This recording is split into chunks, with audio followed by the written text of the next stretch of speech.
सभी को नमस्कार। मैं राजकुमार विश्वकर्मा। हमेशा की तरह हमारी कुछ खास चर्चाओं में जहां पर आप देख रहे होंगे कि लगातार एक तरफ चुनावी समीकरण, चुनावी राजनीति और कई तरह की जो समस्याएं हैं, खास तौर पर अगर हम क्षेत्रों की बात करें, आपने देखा होगा कि जो आज वर्तमान में समस्याएं कहीं ना कहीं पर विदित हैं, जिनको लोग लेकर के आज मैदान में भी होते हैं और कहीं ना कहीं पर लोग अपनी लड़ाइयाँ लड़ रहे होते हैं।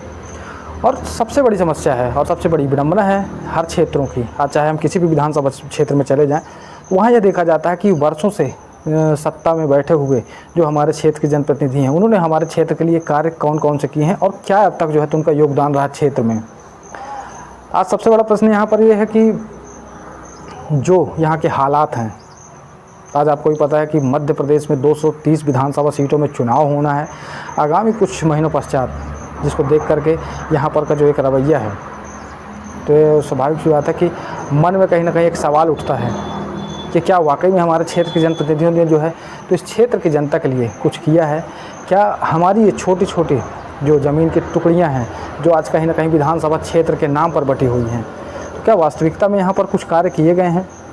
चलिए, आज हमारी इस खास चर्चा में जो है तो उमरिया ज़िले से आज हमारे साथ एक इंजीनियर निवेदन सिंह जी हैं, क्योंकि यहाँ पर आज देखा जाता है कि राजनीतिक समीकरण में एक छोटा सा परिवर्तन, आपको पता है कि आज युवा वर्ग जो है तो चुनावी मैदान में आने को तैयार बैठा हुआ है, बशर्ते पार्टियां उनको कितने मौके देती हैं, कितने चांस यहाँ पर, कितने अवसर। और दूसरी तरफ होती है क्षेत्र की जनता, तो कैसा चुनाव चाहती है। निवेदन सर, मैं आपसे जानना चाहूँगा, देखिए आप पढ़े लिखे शिक्षित नौजवान हैं, इंजीनियर रहे हैं, इंजीनियर रहने के बावजूद आज आप यहाँ पर जनपद सदस्य भी हैं। क्या माहौल आपको मिलता है यहाँ पर और क्या अनुभव आपको राजनीति का मिला है? सबसे पहले मैं ये जानना चाहूँगा इस क्षेत्र में। शर्मा जी, पहले तो आपका मैं स्वागत करता हूँ कि जिस इनिशिएटिव को लेके आप आगे बढ़ रहे हैं, कि देखा जाता है कि मीडिया भी आज के डेट में जो प्रत्याशी जो बना दी जाती हैं उनके पास जाते हैं। पहले आपका ये इनिशिएटिव बहुत अच्छा लगा कि जो प्रयास कर रहे हैं राजनीति में उभरने की, ये आज के डेट में जो भी पार्टियां आप देख रहे हैं वो यही कर रही हैं कि आज के डेट में जो युवा वर्ग है उसको आगे बढ़ाने का काम कर रही है। देखिए, राजनीतिक अनुभव भी होता है। जैसे मैं अगर 6 साल से कहीं ना कहीं पर मेहनत कर रहा हूँ, आप लोगों ने भी कहीं ना कहीं मेहनत की। जब आप क्षेत्र में जाते होंगे तो विविध समस्याओं में देखिए आज सरकार जो है तो अपनी बातें करती है कि हमने बहुत सारी सुविधाएँ दी, बहुत सारी योजनाएँ दी हैं। दूसरी तरफ बात ये आती है कि जो क्षेत्र के जनप्रतिनिधि हैं, आपको भी पता है कि आपका जो उमरिया जिला है 2 विधानसभा सीटें होती है, एक मानपुर और एक बांधवगढ़। आज इन क्षेत्रों की स्थितियां क्या है, क्या गतिविधियां यहाँ पर, क्या आप लोग को देखिए आज वर्तमान में आप राजनीति में, लेकिन इससे पहले राजनीति में नहीं रहे होंगे, तो जब जनप्रतिनिधि नहीं होते थे तब क्या वाकई में यहाँ पर विकास कार्य हुए, और जब आज आप भ्रमण में जाते हैं तब कितना आपको कार्य क्षमता यहाँ पर दिखाई दे रही है, कितने कार्य हुए होंगे लगभग? मैं आपको एक बात बता दूं कि 20 साल से पूरे हमारे प्रदेश में बीजेपी की सरकार है। मैं स्पष्ट बताऊं, मैं कांग्रेस पार्टी से इस बार डिमांड में हूं कि मुझे टिकट मिले। और आप जहां तक ये सवाल किए मेरे से कि आज मैं जनप्रतिनिधि हूं, इससे पहले नहीं था, तो उस समय क्या स्थितियां रही और आज के डेट में क्या स्थितियां हैं, इसमें कोई अलग नहीं, क्योंकि मैं जहां तक देखा हूं शिवराज सिंह चौहान की सरकार को यहाँ कि उनकी जो विचारधारा है, जिस ढर्रे से अपनी राजनीति कर रहे हैं, पहली तो ये कि ये संविधान विरोधी पार्टी, और इनको पता है इनकी रीतियाँ और नीतियाँ ऐसी हैं कि इनको आगे तक लेके जा नहीं सकती। तो सबसे पहले ये तोड़ने का जो काम किए, बेसिक इंफ्रास्ट्रक्चर बोलते हैं अगर किसी सोसाइटी की, तो वो है एजुकेशन, है ना। एक शिक्षा व्यवस्था हो गई, एक स्वास्थ्य व्यवस्था हो गई, इसको मारने का काम सबसे पहला किया है इस सरकार ने। कारण बस इतना कि ना कोई शिक्षित हो, ना वो एक था साक्षर हो पाए कि अपने अधिकारों के बारे में जान पाए। जब वो जानेगा ही नहीं अपने अधिकार के बारे में, तो अपने अधिकारों के बारे में आवाज़ ही नहीं उठा पाएगा। जब आवाज़ ही नहीं उठा पाएगा तो फिर जिस स्थिति में चल रही है सरकार, उसी स्थिति में चलते चली जाएगी। जैसा कि आप देख रहे हैं 20 साल से वही सरकार है। अगर आप देखें पहले की जो हमारे प्रदेश में आप मध्य प्रदेश में आप भी शिक्षा लिए हुए हैं, आप ध्यान दिए होंगे कि जो 5वीं पढ़ा हुआ 8वीं पढ़ा हुआ व्यक्ति, भले वो 5वीं पढ़ा हुआ होता था, लेकिन उसका जो शिक्षा का स्तर हुआ करता था वो 8वीं और 10वीं के बराबर तो हुआ करता था। मानते हैं इस बात को? बिल्कुल। और आज के डेट में जो 10वीं तक पहुंच चुका है बच्चा, जो पढ़ रहा है, उसका शिक्षा का स्तर आप क्या मानते हैं? पहली और दूसरी के बराबर से ऊपर नहीं। तो ये स्थिति कर दिया है कि वो बच्चा ना पढ़े, ना साक्षर हो, ना समझदार बन पाए कि अपने अधिकारों के बारे में जान पाए। तो वो क्या कर पाएगा कि यहाँ तो एक तो हमारे पास ना इंडस्ट्री है, ना कुछ है, रोजगार की कोई व्यवस्था नहीं है, तो बाहर जाके काम करेगा। 2 रुपए किलो चावल दाल इसी चीज़ पर डिपेंडेंट रहेंगे। और जब इसी चीज़ पर डिपेंडेंट रहेंगे, मेरा तो मानना ये है कि देखिए क्या है, आप लोग भी, हम लोग, आप जो तो कहा जाए कि हम युवा वर्ग हैं, तो यहाँ पर ये जो मुफ्तखोरी का जो एक योजनाएं जो चलाई जा रही है, मुफ्त में सब कुछ बांटना, क्या है आप लोगों को ये यथोचित लगता है? और ख़ास तौर पर आज का जो दौर है, आपको भी पता है, गरीबी रेखा के राशन कार्ड की बात करें, आवास योजना की बात करें, आप लोग क्षेत्र में भ्रमण करते हैं, जनप्रतिनिधि हैं, क्या स्थितियाँ हैं आज? मैं आपको बता दूं कि ये जो मुफ्तखोरी वाली बात नहीं बोलूँगा, क्योंकि बहुत ऐसे वर्ग हैं हमारे प्रदेश में, हमारे विधानसभा में, हमारे ज़िले में, कि जिनको ज़रूरत है इन सुविधाओं की। हर कोई नहीं कर सकता, क्योंकि आज भी हमारे प्रदेश में ऐसे ऐसे परिवार हैं जिनकी न्यूनतम जो आय जो है 3 से 4 हज़ार से ऊपर नहीं। बहुत सारे तो कुछ काम ही नहीं करते, केवल किसानी पर डिपेंडेंट है ना। और ऐसा है कि आज के डेट में जो जलवायु भी रह गई है अपनी जैसी है, आप खुद ही देख रहे हैं, इस साल भी बारिश की स्थिति कैसी रही, पिछले साल भी बारिश की स्थिति कैसी रही, और हमारे यहाँ बारिश नहीं हो रही है। और ऊपर से जो हमारी बिजली की समस्या, वो तो सुभान अल्लाह है, भगवान भरोसे। और इस स्थिति में ऐसी है कि धान हो, चाहे गेहूँ हो, चाहे दलहन की हो, किसी भी चीज़ की उपज ढंग से नहीं हो पाती। देखिए कहीं ना कहीं एक विडंबना है कि मैंने कहा ना, मेरा पहला सवाल ही था कि यहाँ पर क्षेत्र के जनप्रतिनिधियों को लेकर के, देखिए क्या कहीं ना कहीं पर आज हर किसी को अवसर की तलाश है। अवसर की तलाश होने के साथ एक हमारा एक्सपीरियंस भी होता है, जिसको हम लेकर के मैदान में जाते हैं। आज हम किसी के पास भी जाते हैं तो देखिए, चाहे अगर जैसे आपने कहा कि आप कांग्रेस से हैं, और भी जो दल हैं, है ना, तो कहीं ना कहीं पर अपने अपने जो उनके आका मुखिया हैं, जैसे सरकार बैठी है, या किसी का भी नाम ले लीजिए, कमलनाथ जी हों, शिवराज सिंह चौहान जी, अरविंद केजरीवाल, ये अपना मैनिफेस्टो लेकर के आज मैदान में हैं, ठीक है। तो ये तो एक अलग विषय हो गया। लेकिन अब बात आती है क्षेत्र की स्थितियों के लिए, तो मैं कहता हूँ कि अगर आप युवा हैं तो आप किसी क्षेत्र में जा रहे हैं, तो आप क्या वहाँ पर बात करते हैं, क्या बात रखते हैं खासतौर पर क्षेत्र के लोगों के साथ? मैं हमेशा से बेसिक इंफ्रास्ट्रक्चर की बात करता हूँ। मैं अगर क्षेत्र को लूँ तो मैं क्षेत्र से पहले मैं अपने घर की बात करता हूँ, ठीक है। मेरे घर में 2 बच्चे हैं, है ना, एक भतीजा है, मेरा बेटा है। अभी तो मेरा बेटा स्कूल जाने के लायक नहीं हुआ है, अभी भतीजा जा रहा है। चलिए ठीक है, मैं बिजनेस पर्सन हूँ, जिला स्कूल में मैं अच्छे स्कूल में पढ़ा लेता हूँ, ठीक है। वो अगर वहाँ जा रहा है, एजुकेशन गेन कर रहा है, अगर 1% भी अगर गेन करके आता है वहाँ से, 6 घंटे अगर स्कूल में समय देता है, 1% भी अगर गेन करके आता है, तो वापस तो आएगा वो गांव में ही, क्योंकि मैं गांव में निवास है मेरा, है ना। और जो सरकारी स्कूल की व्यवस्था जो करके रखे सरकार ने, उसके कारण जो यहाँ के जो बच्चे हैं, उनकी जो स्थितियाँ हैं, उनके जो एजुकेशन लेवल है, वो 0 नहीं माइनस है।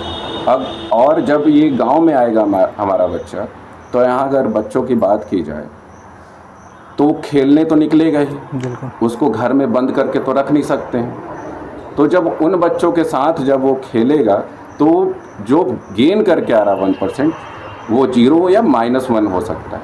मेरा ये मानना है पर्सनली कि अगर मुझे अगर मौका मिलता है विधानसभा में, मैं विधायक अगर बनता हूँ, तो मेरा ये है कि ये पहला चीज़ शिक्षा व्यवस्था को ऊपर लेके आना, क्योंकि अपने घर को, अपने बच्चों का अगर भविष्य सुधारना है, मुझे अच्छा बेहतर बनाना है, तो मुझे पहले क्षेत्र के बच्चों का भविष्य को लेके चलना पड़ेगा। तभी मैं अपने घर के बच्चों का भविष्य को उजागर कर सकता हूँ, अच्छे तरीके से अच्छे लेवल पर लेके जा सकता हूँ। क्या होता देखिए, आज कहीं ना कहीं पर जो है तो थोड़ा सा एक जो विचार विमर्श होते हैं उनमें कई तरह की जो गतिविधियाँ आज हम सामने देख रहे होते हैं। जैसे एक इतिहास रहा है कि दोनों विधानसभा सीटों का, मानपुर देख लीजिए और बांधवगढ़ देख लीजिए, तो दोनों विधानसभा सीटों का एक इतिहास रहा कि लगातार सिर्फ वो जनप्रतिनिधि बदले ही नहीं गए। बिल्कुल। तो कमी हम किसकी मान लें? मतलब यहाँ पर कि जो चुनाव लड़ने वाले लोग थे योग्य प्रत्याशी नहीं थे, या फिर क्या मतलब माजरा क्या रहा होगा एक चुनावी दृष्टिकोण के हिसाब से? अगर मैं एक चीज़ बोलूँगा तो फिर आप ही और पब्लिक भी जो भी चीज़ वीडियो देखेंगे ये चीज़ बोलेंगे कि ये भी एक टिपिकल एक जो लीडर होता है, नेता होता है, उस तरीके का बात कर रहा है। हमारे यहाँ मीना सिंह पिछले 3 पंचवर्षीय से विधायिका है ना। और रही बात पिछले चुनाव की, टेम्परिंग तो होती है ईवीएम, क्योंकि मैं पहले बोल दिया ये टिपिकल होगा। क्या है, हमारे ही क्षेत्र में मैं घूमा हूँ अपने खुद स्वयं पूरे के पूरे विधानसभा, बहुत सारे ऐसे जगह हैं कि 1-2 गांव तो ऐसा बता दूंगा जहां पर लोग इलेक्शन से पहले लोग बैठ के विचार विमर्श कर लेते हैं कि अपन पूरे के पूरे गांव के लोग एक तरफा वोट करेंगे। बिलाई का आप एक कैसा गांव है, आप कभी वहां जाएं और घूमें, वहां के लोगों से मिलें, चाहे वो पंचायती चुनाव हो, चाहे वो विधायकी चुनाव हो, चाहे सांसद का चुनाव हो, वहाँ के गांव के लोग एक तरफा वोट करने वाले हैं। पहले वहाँ विचार विमर्श हो जाता है और वहाँ के एक वोट विपक्षी पार्टी को मिला जो आज सत्ता में नहीं है, लेकिन जब वहाँ के जब ईवीएम का जब रिपोर्ट आया तो वहाँ से पूरे के पूरे वोट पलट गए। इसके बारे में नहीं, क्या देखिए, अब तो ठीक है कि कहीं ना कहीं पर इलेक्ट्रॉनिक सामान है, तो तय है कि जैसा मैकेनिक चलाएगा वैसा चलेगा, बिल्कुल, है ना। तो अब यहाँ पर जैसे एक सिस्टम लागू होना चाहिए। जैसे क्या है, आजकल युवाओं की जो दौड़ है मैं देख रहा हूँ, पहले क्या होता था कि एक समय होता था जब हमारे जो वरिष्ठ नेता होते थे सिर्फ उनको दिल्ली भोपाल का रास्ता पता होता था। बिल्कुल। आज जो है तक छोटे से बच्चे को भी जो है तो पता है कि मुझे कहाँ पर जाना है और कहाँ पर मुझे अवसर तलाशना है। बात रह जाती है कि हम अपनी बात रखेंगे कैसे। तो क्या होता है, जब हम किसी के साथ अगर अपने विचार विमर्श साझा कर रहे होते हैं और बिना हम किसी की बात सुने या किसी की बात को समझे, कैसे तय करेंगे कि ये व्यक्ति हमारे लिए क्या कर सकता है? देखिए, अगर इस चीज़ पर अगर आप बात कर रहे हैं, है ना, आपने बोला कि उस समय दिल्ली भोपाल वरिष्ठ लोग को पता होता था कि राजनीति में, आपका कहने का मतलब ये है कि राजनीति में कैसे आगे बढ़ा जा सके, है ना। मेरा पर्सनल जो फंडा रहा इस इलेक्शन में आगे बढ़ने का, मैं पूरे के पूरे 1-1.5 साल से मैं मेहनत कर रहा हूँ क्षेत्र में। मुझे पता है कहीं ना कहीं सर्वे मायने रखता है और सर्वे होता भी है। 90% चांस तो है कि वो सर्वे सही होता है। मैं दिल्ली और मुंबई या भोपाल जाना छोड़ के मैं पहला काम किया हूँ क्षेत्र की जनता से इंटरेक्ट करने का। उसके बाद जब मैं अपना वर्चस्व बनाया तब मैं मूव किया हूँ पीसीसी तक या फिर एआईसीसी तक, दिल्ली भोपाल। तो इस ढर्रे से अगर काम किया जाए, क्योंकि मैं आज जनता के बीच में रहा हूँ, काम किया हूँ, उन लोगों के बारे में सुना हूँ, समझा हूँ, उनकी समस्याओं को समझा हूँ, तो बदलाव जैसे बोलते हैं कि इस बार हमें बदलाव चाहिए, हमें बदलाव चाहिए, तो बदलाव इसी तरीके से आएगा कि ऐसा कोई जनप्रतिनिधि आए जो उनके बारे में कुछ सोच समझे। नहीं तो दूसरी तरफ एक समस्या ये भी होती है। देखिए क्या होता है वर्तमान में, जैसे हमने कई जनप्रतिनिधियों से बात की, कई लोगों का मानना ये होता है कि हमारी सरकार नहीं है तो हम कैसे फेस करें। कई लोगों का मानना होता है कि अब हम चुनाव जीत गए तो अब सूझबूझ तो है नहीं। कई जगहों पर आपने देखा होगा ना कि जैसे ग्राम पंचायतों में आप देख लीजिए, सरपंच जो है तो महिलाएं होती हैं और कार्यभार जो है तो उनके पति संभाल रहे होते हैं। जहाँ तक रही बात कि बोलते हैं कि नारी सशक्त करो, नारी सशक्तिकरण, नारी सशक्तिकरण, दीज आर बुलशिट। क्योंकि मैं देख रहा हूँ जितने भी सरपंच हैं, महिला सरपंच, एक या दो छोड़ दिया जाए जो खुद से आगे बढ़ के काम करे। मैं ऐसे भी नहीं बोलूँगा कि वो सारे लोगों के पति लोग काम कर रहे हैं। मैं बहुत सारे ऐसे, आप एक अमहा पंचायत है, गोरैया अमहा, वहाँ के सरपंच हैं, महिला सरपंच है, पिछले 3 बार से हैं। वो इतनी स्ट्रांग है, वो अपने अकेले दम पर करती है, लेकिन गिने चुने हुए हैं। लेकिन नारी सशक्तिकरण को ठेस पहुंचाने का काम उनके ही पति कर रहे हैं सबसे पहला। मतलब आप मानते हैं ना इस चीज़ को? बिल्कुल, कि बिल्कुल। भाई अगर देखिए, जनता अगर किसी का चुनाव करती है, बिल्कुल। जैसे अगर मैं किसी को वोट देता हूं तो बिल्कुल। मुझे पता है कि मैं इसे वोट क्यों दे रहा हूं, तो मैं तो उस पर डिपेंडेंट होता हूं, ना कि उनके किसी रिलेटिव पर या किसी भी अदर पर्सन पर। जैसे मैं आप पर कहूं कि आप चुनाव लड़ रहे हैं, अब पता चला जैसे पार्टी हाईकमान के हिसाब से आप लोग चुनाव लड़ते हैं, अब आपकी विचारधाराएं जो है तो वहाँ पर ब्लॉक कर दी जाती हैं। ये बात सही है। क्या है, जो सिंबल का चुनाव होता है वो एक पंचायती चुनाव जो है, एक जो बिना सिंबल का चुनाव है, एक सिंबल का चुनाव है। मैं जनपद सदस्य हूँ, ठीक है, मैं जब चुनाव लड़ा तो मैं सिंबल से चुनाव नहीं लड़ा। तो जो मैं पब्लिक के सामने गया, मैं अपनी विचारधारा रखा, मुझे में कोई बाउंडेशन नहीं था कि मैं क्या बोलूँगा नहीं बोलूँगा, लेकिन जो मेरे में क्षमता है उस स्तर पर मैं जो बात करूँगा उसी तरीके से मैं कन्वेंस कर लूँगा, है ना। और उसी का एक नतीजा है कि मैं जीत के आया। और सिंबल का चुनाव जैसे आप बोलते हैं, है ना, तो उसमें मैनिफेस्टो रहता है, उसी पर बात करना है कि ये योजना है, ये योजना है। मैं प्रलोभन वाली स्कीम और सरकार को नहीं मानता। मेरी जो पर्सनल विचारधारा है कि अगर मुझे चुनना है, पब्लिक को, जनता को अगर मुझे चुनना है तो मेरी विचारधारा को पहले समझें। क्योंकि पार्टी की विचारधारा आज से नहीं, चाहे कांग्रेस की सरकार हो, चाहे बीजेपी की सरकार हो, चाहे आम आदमी पार्टी की सरकार हो, चाहे सपा हो, चाहे बीएसपी हो, चाहे भी जो भी हो, इतने सालों से देख रहे हैं हर सरकार को, तो उनकी विचारधारा के बारे में जानते ही हैं। लेकिन पब्लिक को अगर सही में बदलाव चाहिए तो उनको पहले जो कैंडिडेट है उसके पर्सनल विचारधारा को जानने की ज़रूरत है। अगर ये जानकर अगर वो वोट करते हैं तो मैं बताता हूँ वो बदलाव देखने को मिलेगा जो आज तक के पॉलिटिकल हिस्ट्री में कभी ऐसा बदलाव नहीं देखने मिला। बहुत बढ़िया। और यहाँ पर से जो है तो क्योंकि चर्चाएं जो है तो अगर बढ़ेंगी तो चलती ही चलेंगी और ख़त्म होने का नाम नहीं लेंगी, क्योंकि आज का युवा वर्ग जो है तो काफ़ी कुछ परिवर्तन भी चाहता है और आज चुनावी रणनीति में, चुनावी मैदान में तो हालांकि एक छोटा सा कहीं ना कहीं पर हमसे कुछ छूट रहा है, और वो छोटे से जो बात है वो छूट रही थी कि आप क्षेत्र की जनता के लिए क्या मैसेज देना चाहेंगे? लोग आज से नहीं, बहुत पहले से सुनता आ रहा हूँ, ठीक है, कि पढ़े लिखे हुए लोगों को राजनीति में आना चाहिए, पढ़े लिखे हुए लोगों को राजनीति में आना चाहिए। पहले अपनी बात कर रहा हूँ, उसके बाद मैं बात करूँगा। मैं भी मैं बीटेक किया हुआ हूँ, है ना, एक इंजीनियर हूँ। मैं भी कभी ये सोचता था कि पढ़ा लिखा हुआ व्यक्ति आए तो कुछ भला हो जनता का।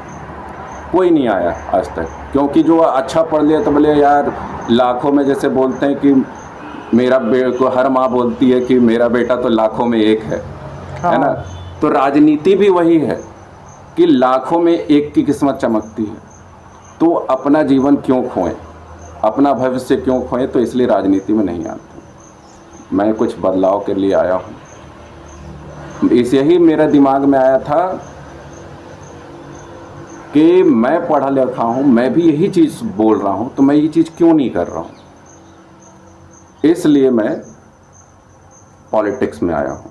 और मैं बताता हूँ कि हमेशा से आप भी सुनते आए होंगे, और जनता जो भी यहाँ सुन रहे हैं आप भी सुनते आए होंगे कि हमारा देश विकासशील है, विकासशील है, विकासशील है। जापान में अटैक हुआ था ना, पूरा का पूरा डिस्ट्रॉय हो गया था। आज वो विकसित देश है?